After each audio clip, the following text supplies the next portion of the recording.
I don't want to comment on that. Like I said, I'm not here to Well, I mean, start y'all would you know, keep up with them if you could, but you'd have to drop a make or whatever, right? Y'all'd have to drop a mode to keep up with, like the sprint car instance. That's what the other caller had said. I've heard that as well. Like American Racer would go the sprint car route, no, but y'all can't. no, Y'all no, have to drop a line, right?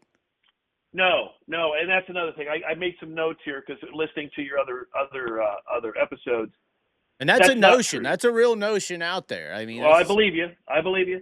Well, here's what I'll say to that. We did not drop another race tire line or another customer in order to sign the Whelen Modified Touring Series this year. okay. We didn't. And that's quite a few units. We have the capacity to add a lot more business. Let's go back a few years, and I think maybe this will help explain it. And I think this is where maybe what drives this rumor mill on our, from the American Racer standpoint, or how people view American Racer. Post-COVID, as you know, everybody was hoard buying everything. It's the toilet paper hoarders that were Campers, apparently. That's the other Hoosier. Oh my God, side-by-sides, campers, toilet paper, race tires, bass boats, whatever, right? Everything was crazy high demand. We went, and I showed this chart, and people from Hoosier were in the meeting. It was at Warpa a few years ago, 5 years ago probably now, or thereabouts, 4, where I showed our steady state demand as a percent, just like say, okay, if our normal demand was at 100% on this chart, and that went on for 10 years, our average demand at any given time would have been the number 100 on this chart. In 1 year, that number went 6 times as high. So that's how far demand spiked in the race tire business. I showed that chart, and I asked everybody in the audience, if you run a business, is this the same chart, and you provide a service or a good for people? And many of those people are business people. And I says, is this your chart too? And they all looked at it. I looked around the room, and everybody was nodding their head yes. So it was the same thing happening to everybody all over the country. So what we did was everybody was panic buying, and we have a book of business, and I had to we had a lot of people that were trying to be opportunistic and sell a whole bunch of tires to people that weren't currently our customers, that may have been crossing over from a competitor, and coming to us and saying, hey, can I buy a whole bunch of tires?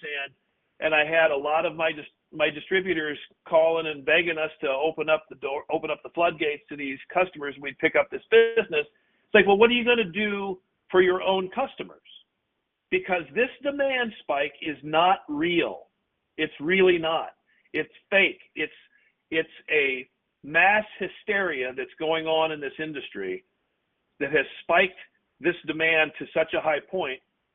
Now it becomes very difficult to know who really needs tires and who doesn't. Who's just doing it because it's an opportune time to buy them and sell them, make a quick kill, and how many people really need them to race. So what I did 5 years ago is I put out a letter, and you could probably find it on Facebook somewhere.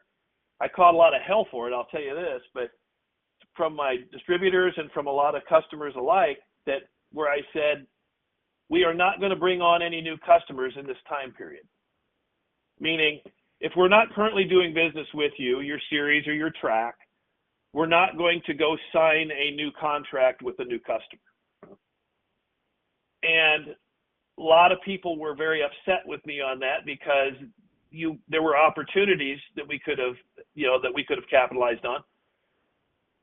But at that point, demand was so high, not just for racing tires, but for all of our other tires that we build, aircraft, farm, government, military business, stuff that we do business that we build for, drag racing tires and karting tires and other things, that if we would have had to have robbed from somebody else in order to fulfill demand, in the short track area.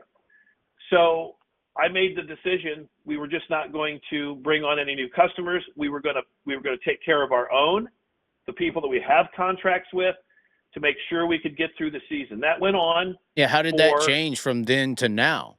Because that would make sense as to why people think that's still the status quo. But it's not. I mean, that's a couple of years ago. Everything has changed. I mean, that the spike demand has settled back down to steady state. We're back to normal. And there were a lot of raw material shortages back in that time period too. If you remember right, how many barges were parked off the West Coast that we couldn't even get unloaded? Right. I mean, there was a point in time where myself and a guy that works for me, we rented a box van and drove to North Carolina to the Cordza factory, that makes the nylon. We buy nylon from them, to pick up 4 rolls of nylon, to drive it over to Unicoi, Tennessee, our factory that makes our G60 race tires, so that they could keep the line going. So in my 13 years here, and all the people that have come before me that still work there, no one can remember a time when we ever shut down a race because we didn't have product. Not one. Okay. And so you're saying now you have the capabilities to open a line of 120,000 sprint car tires if needed, is what the other guest was guesstimating. Well, I don't know. I don't know about 120,000 sprint car tires. I mean, I don't think the number is that big, to be honest with you. It's not. But I mean, if somebody were to come to us and say, Scott, I'd like to do business with you. Can you build us 10,000 tires next year? Which is a lot. The answer would be yes. I mean, I don't know what that max number is, but we're open for business. We're looking to expand. Right. And the sprint car market, I don't believe is 120,000 tires. I don't believe it is. Okay. It's not. What do you think it is? I don't know. I mean, I'm thinking regionally. You'd have to take a look at some stuff regionally, but I might be 50 or 60,000. Is my guess. Okay. I'd have to do some studying on that, Chaz. I mean, you have to quote me because I just said it, but right. I don't think it's as big as you thought. But nobody, first of all, nobody is going to say, I'm going to take the entire sprint car market. Yes. And move it from one company to another. That's not ever going to happen. Right. In reality. Nobody is capable of doing that. Right. For example, I don't believe Hoosier would be capable of all the business that we have, taking it on and being able to service it. There's no way. They can't do it. Same is true if all of Hoosier's business came our way. Would we be able to handle it all? The answer is no.